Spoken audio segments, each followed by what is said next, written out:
কোরআনের এই আয়াতের আলোকে আমাদের মুসলিম জাতি কেন পিছিয়ে যাচ্ছে, কি কারণ এবং তার কি প্রতিকার, এটা আমাদের বুঝতে সুবিধা হবে ইনশাআল্লাহুল আজিজ। আমি প্রথমে কারণগুলো আলোচনা করব। কি কারণ, কেন আমরা পিছিয়ে যাচ্ছি? কারণ না বুঝতে পারলে, অসুখ খুঁজে না বের করতে পারলে ওষুধ দেওয়া সম্ভব নয়।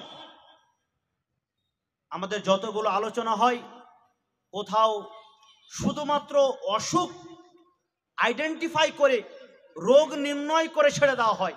আর কিছু আলোচনা আমরা এমন করি যে বিনা রোগ নির্ণয় করে ওষুধ দিয়ে দিলাম, কোনোটা তো কাজে লাগবে। আজকে ইনশাআল্লাহ আমরা আলোচনা করব যে এই মুসলিম জাতির অধপতনের, এর ব্যাকওয়ার্ডনেসের, এর পাসমানদিগির, এর পিছিয়ে পড়ার কারণ কি। তার মধ্যে সব থেকে মূল কারণ যেটা, সেটা হচ্ছে, অনেক কারণ রয়েছে, হাজারো কারণ রয়েছে। একটা জাতি, এত বড় জাতি অধপতনের শিকার হয়ে যাবে, পিছিয়ে যাবে, তার একটা কারণ হতে পারে না। অনেকগুলি কারণ রয়েছে, কিন্তু তার মধ্যে যেগুলো মূল কারণ, কয়েকটা ব্যাখ্যা করবেন ইনশাআল্লাহুল আজিজ। প্রথম কারণ যেটা, সেটা হচ্ছে ফাসলুদ্দিন আনিল হায়াত। শরীয়তকে আমরা নিজের দৈনন্দিন জীবন থেকে দূরে সরিয়ে দিয়েছি। শরীয়ত আমাদের জীবন থেকে, আমাদের সমাজ থেকে, আমাদের কর্মপন্থা থেকে, আমাদের শিক্ষা ব্যবস্থা থেকে, আমাদের রাজনীতি থেকে, আমাদের চলাফেরা থেকে শরীয়ত হারিয়ে গিয়েছে।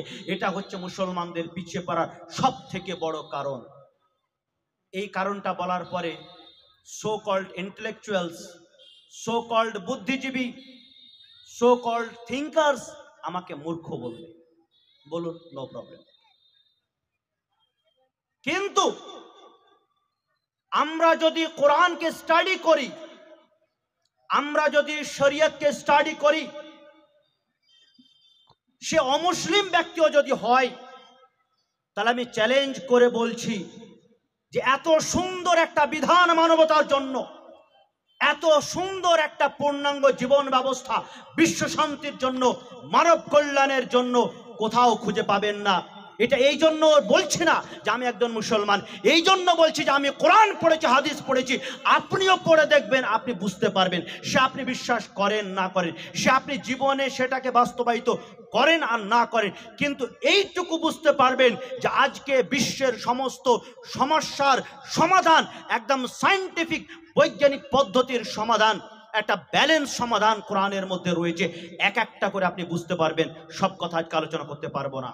আমি শেষের দিকে একটা আলোচনা করব যে আজকে যে মানবতা বিপর্যস্ত, কিভাবে কোরআন তার সলিউশন দিয়েছে, সমাধান দিয়েছে। আর সেই সমাধানগুলি যদি আজকে এই বিশ্ব অ্যাডাপ্ট করে, বাস্তবায়িত করে, তাহলে শুধু মুসলমান নয়, বিশ্বের প্রত্যেকটা ব্যক্তি সুখে শান্তিতে এই বিশ্বের মধ্যে বেঁচে থাকবে।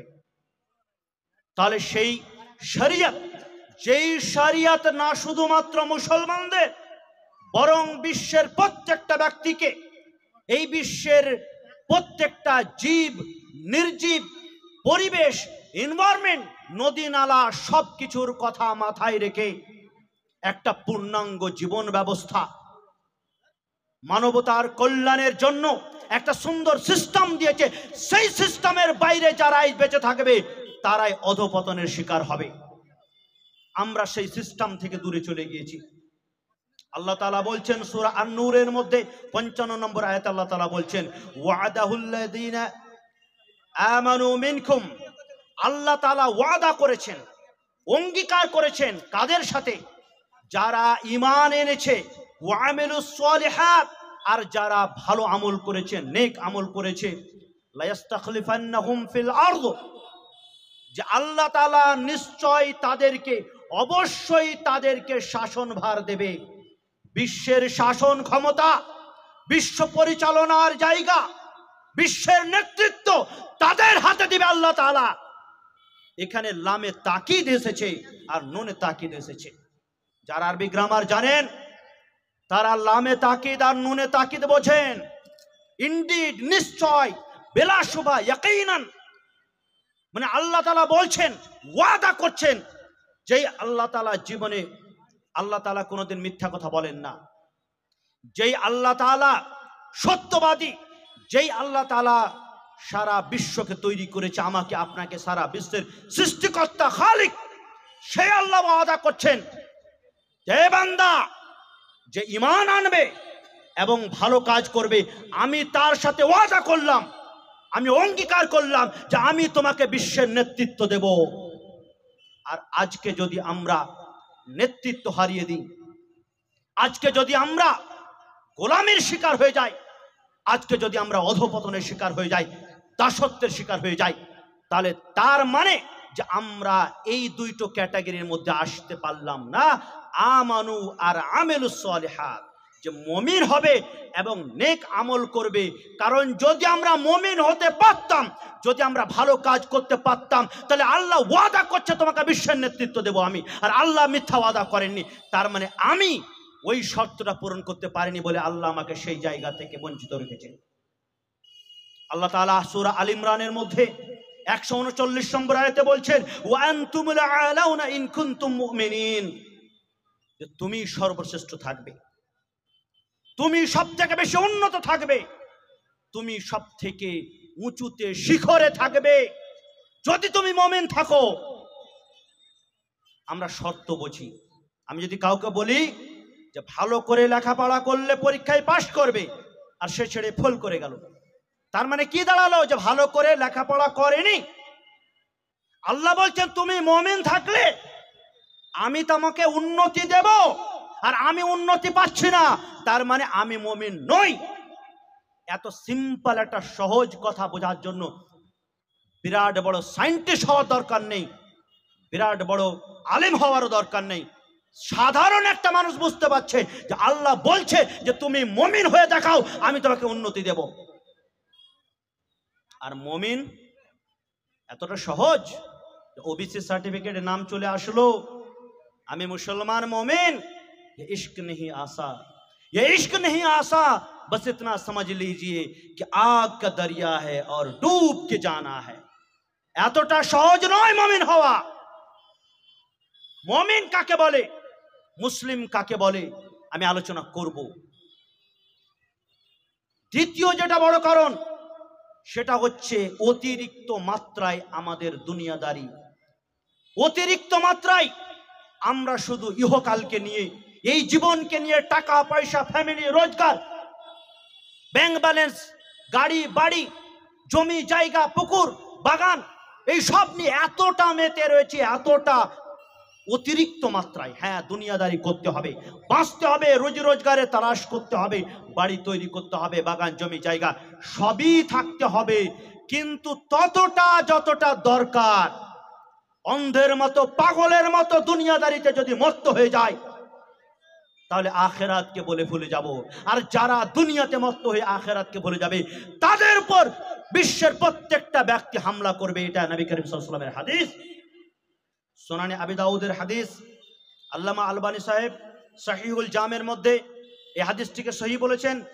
রাসূলুল্লাহ সাল্লাল্লাহু আলাইহি ওয়াসাল্লাম বলছেন, ইউশিকু আন তাদা আলাইকুমুল উমাম মিন কুল্লি উফুক, যে একদিন এমন আসবে যে বিশ্বের প্রত্যেকটা ব্যক্তি, অন্যান্যরা তোমাদের শত্রুতা তোমাদের উপর ঝাঁপিয়ে পড়বে তোমাকে বরবাদ করার জন্য, তোমাকে নিস্তনাবুদ করার জন্য। ফিলিস্তিনের ঘটনা দেখতে পাচ্ছি চোখের সামনে, যে তোমাকে সারা বিশ্ব বরবাদ করার জন্য, তোমার জমি কেড়ে নেওয়ার জন্য, তোমার দেশ কেড়ে নেওয়ার জন্য, তোমার ইজ্জত আবরুর উপর হাত দেওয়ার জন্য, তোমাকে দুনিয়া থেকে নির্মূল নিস্তার করার জন্য ঝাঁপিয়ে পড়বে সারা বিশ্বের মানুষ। কামা তাদাআল আকালাতু ইলা কাসআতিহা, যেরকম একজন ক্ষুধার্ত ব্যক্তি খাবারের উপর ঝাঁপিয়ে পড়ে। কিলা ইয়া রাসূলুল্লাহ ফামিন কিল্লাতিন ইয়াউমাইযিন, রাসূলুল্লাহ সাল্লাল্লাহু আলাইহি সাল্লামকে জিজ্ঞাসা করা হলো যে সেদিন কি আমরা সংখ্যালঘু হব, সেদিন কি আমাদের সংখ্যাটা খুবই কম হবে? রাসূল আকরাম সাল্লাল্লাহু আলাইহি সাল্লাম বললেন, লা, না, ওয়ালাকিন্নাকুম গুসাউন কা গুসাইস সাইল, কিন্তু তোমাদের অবস্থা বন্যায় ভেসে আসা খড়কুটোর মতো হবে। আপনারা দেখেছেন বন্যার সময় পানি যখন প্রবাহিত হয়, তখন ছোট ছোট ধান পাতান খড়কুটো ছোট ছোট টুকরোগুলো এক জায়গায় জমা হয়ে যায়। যেদিকে জল ভাসে সেই দিকে সে ভাসে, তার কোনো অস্তিত্ব থাকে না। সেই মুসলিম জাতি হাজার হাজার লক্ষ লক্ষ কোটি কোটি সংখ্যায় হবে, কিন্তু তাদের কোনো অস্তিত্ব থাকবে না, তাদের কোনো শক্তি থাকবে না, তাদের কোনো মেরুদণ্ড থাকবে না। তাদেরকে যে যেমন করে হোক নাচাবে আর পানির সাথে বয়ে চলে যাবে। পানি থামলে সে থামবে, পানি যেই গতিতে বইবে সেই গতিতে সে বইবে। তার নিজস্ব কোনো প্রবাহ থাকবে না, তার নিজস্ব কোনো অস্তিত্ব থাকবে না, তার নিজস্ব কোনো বল, নিজস্ব কোনো শক্তি, নিজস্ব কোনো মান সম্মান থাকবে না। এবং ইউজআলুল ওয়াহানু ফি কুলুবিকুম, এবং তোমাদের মনের মধ্যে ওয়াহান সৃষ্টি করে দিবে আল্লাহ তাআলা। ওয়া ইয়ানযাগুর রু'বা মিন কুলুবি আদুওয়িকুম, এবং তোমার শত্রুর মন থেকে তোমার ভয়কে শেষ করে দিবে। মুসলমানদের মনের মধ্যে আল্লাহ তাআলা ওয়াহান সৃষ্টি করবে, আর তোমাকে দেখে বিশ্বের কেউ ভয় পাবে না। তোমার দেশের উপর আক্রমণ করলে অন্যরা কেউ ভয় পাবে না। তোমার বাড়িতে হামলা করার আগে কেউ ভয় পাবে না। তোমাকে রাস্তার উপর দাড়ি পাঞ্জাবি ধরে পেটাতে কেউ ভয় পাবে না। তোমাকে ট্রেন থেকে ধাক্কা দিয়ে ফেলতে কেউ ভয় পাবে না। তোমাকে জ্যান্ত পুড়িয়ে মারতে কেউ ভয় পাবে না। তোমার দোকান বাড়িকে আগুন জ্বালিয়েও ভয় পাবে না, কারণ যে তোমার মধ্যে ওয়াহান চলে এসেছে। তোমাকে দেখে কেউ ভয় পাবে না, তোমার উপর অত্যাচার করবে খুল্লাম খুল্লা নির্ভীক ভাবে। কেউ তোমাকে তোয়াক্কা করবে না, তোমার সুপ্রিম কোর্টকে তোয়াক্কা করবে না, তোমার পুলিশ ব্যবস্থাকে তোয়াক্কা করবে না, তোমার বড় বড় দেশকে তোয়াক্কা করবে না। কারণ যে তোমার মনের মধ্যে ওয়াহান চলে আসবে। সাহাবায়ে কেরামরা জিজ্ঞাসা করলেন যে ইয়া রাসূলুল্লাহ ওয়ামাল ওয়াহান, ওয়াহানটা কি? রাসূল আকরাম সাল্লাল্লাহু আলাইহি সাল্লাম বললেন হুব্বুদ দুনিয়া ওয়া কারাহিয়াতুল মাউত। ওয়াহান হচ্ছে দুনিয়াকে ভালোবাসা বেশি বেশি, অতিরিক্ত মাত্রায় দুনিয়ার মায়া জালে ফেসে যাওয়া, দুনিয়াকে খুব বেশি বেশি ভালোবেসে ফেলা, আর মৃত্যুকে দেখে পালিয়ে যাওয়া। মৃত্যু থেকে পালাবো অথচ পালাতে পারবো না, পালাবার ভান করব, আর দুনিয়াতে এমন ভাবে মেতে যাব যে এরকম আর কোনোদিন মরতে হবে না, এই দুনিয়াটাই সর্বশেষ কথা। আজকে আমার ভাইরা বলে দেখুন, ঠান্ডা মাথায় ভেবে দেখুন, রাত্রিবেলায় ঘুমাবেন তখন ভাববেন বাড়ি গিয়ে আজকে আমাদের এই হাদিসটা আমাদের জন্য প্রযোজ্য নয় কিনা। আজকে নবী করিম সাল্লাল্লাহু আলাইহি সাল্লামের 1400 বছর পূর্বে বলা হাদিসটি আজকের আমাদের মুসলিম সমাজের জন্য প্রযোজ্য কিনা ভেবে দেখবেন। যে আজকে আমাদের উপর এত অত্যাচার, এত রকমের বঞ্চনার শিকার, এত পদদলিত, এত নিকৃষ্ট, এত বঞ্চিত, এত লাঞ্ছিত, তার মূল কারণ এটাই যে আমি দুনিয়াদারিতে এমন ভাবে মেতেছি, দুনিয়াকে এমন ভাবে ভালোবাসতে শুরু করেছি যে আমি নিজের দ্বীন, ঈমান, আখলাক, চরিত্র, হালাল রোজগার সবকিছু ভুলে গিয়েছি। আমি শরীয়তকে ভুলে গেছি, আল্লাহকে ভুলে গেছি, নবীকে ভুলে গিয়েছি। আমি শুধু দুনিয়া নিয়ে মেতে আছি। আর যারা দুনিয়া নিয়ে মাতবে বেশি বেশি, তাদের এই অবস্থায় হবে, নবী করিম সাল্লাল্লাহু আলাইহি সাল্লাম অনেক আগে বলে গিয়েছেন। তার মানে আমাদের মুসলিম জাতির পিছিয়ে পড়ার পেছনে এটা একটা বিরাট বড় কারণ, হাদিস থেকে প্রমাণিত। তৃতীয় যেটা সব থেকে বড় কারণ, সেটা হচ্ছে অশিক্ষা এবং মূর্খতা। আমি দুটো শব্দের ব্যবহার করলাম। একটা হচ্ছে অশিক্ষা, মানে শিক্ষার অভাব, লেখাপড়া করেনি, আর একটা হচ্ছে মূর্খতা। মূর্খ শিক্ষিত হতে পারে আর অশিক্ষিত হতে পারে। মূর্খ মানে যে নিজের বিবেকের ব্যবহার করে না, যে ভেবেচিন্তে কাজ করে না, সে শিক্ষিত লোকও হতে পারে আর একটা অশিক্ষিত ব্যক্তি হতে পারে। তা আজকে আমাদের সমাজের মধ্যে হয় কিছু মানুষ অশিক্ষিত আর না হয় শিক্ষিত মূর্খ। আপনারা মাইন্ড করবেন না ভাইরা আমার, এটা বাস্তব। আমি একটু পরে যখন আলোচনা করব তখন নিজের চেহারাটা আয়নাতে দেখে আপনি নিজেকে জিজ্ঞাসা করবেন যে আপনি কোন ক্যাটাগরিতে পড়ছেন। আপনি অশিক্ষিত না শিক্ষিত মূর্খ, না প্রকৃত শিক্ষিত? এই যে অশিক্ষিত অজ্ঞ ব্যক্তি, এর ফলে আমাদের মুসলিম সমাজটা পিছিয়ে আছে। সূরা আজ-জুমারের মধ্যে আল্লাহ তাআলা 9 নম্বর আয়াতে বলছেন, কুল হাল ইয়াস্তাবিল্লাযীনা ইয়ালামুন ওয়াল্লাযীনা লা ইয়ালামুন। হে নবী, আপনি বলে দিন যে যারা জ্ঞানী ব্যক্তি, যাদের কাছে জ্ঞান আছে, নলেজ আছে, শিক্ষা আছে, তালিম আছে, এডুকেশন আছে, তারা আর যারা মূর্খ অশিক্ষিত, যাদের কাছে শিক্ষা নেই, তারা কি এক সমান হতে পারে? রাত আর দিন কি একসাথে হতে পারে? অন্ধ এবং চোখওয়ালা ব্যক্তি এক হতে পারে? যার কাছে চোখ আছে সে গোটা বিশ্বটাকে দেখতে পাচ্ছে, ভালো মন্দের মধ্যে তফাৎ করতে পারছে, আর যার কাছে চোখ নেই সেই ব্যক্তির কাছে সারা বিশ্বটা অন্ধকার। আজকে আমরা অন্ধের জাতিতে পরিণত হয়েছি। চতুর্থ, যেটা বিশাল বড় একটা কারণ আমাদের অধপতনের, আমাদের পিছিয়ে যাওয়ার, সেটা হচ্ছে শিরক বিদআত। আমরা ইবাদত করছি, কোরআনও পড়ছি, অনেক রকমের আমরা নতুন নতুন ইবাদত শুরু করে দিয়েছি। আমাদের যতটা ইবাদত, তার থেকে 10 গুণ, 15 গুণ, 100 গুণ বেশি আমাদের শিরক বিদআত। শিরক এবং বিদআতে আমাদের মুসলিম জাতি একদম তার বেড়াজালে আক্রান্ত, এই শিরকের ক্যান্সারে, শিরকের ব্যাধিতে আক্রান্ত। আজকে চতুর্দিকে দেখুন, পদে পদে আমরা বিদআত করছি, পদে পদে শিরকে লিপ্ত হচ্ছি। কবর পূজা থেকে শুরু করে, মিলাদ থেকে শুরু করে, মুহররমে যে কাণ্ড ঘটলো, কি বলবো, কোথায় লুকাবো এই কথাগুলো? একটা শিরক বিদআতের নঙ্গনাথ, একটা উলঙ্গ না শিরক বিদআতের শরীয়তে উপহাস। আরে শরীয়ত কোরআন এবং হাদিসকে কেন্দ্র করে এবং আমাদের আমলের সাথে, আমাদের ইবাদতের সাথে শরীয়তের দূর দূর পর্যন্ত সম্পর্ক নেই।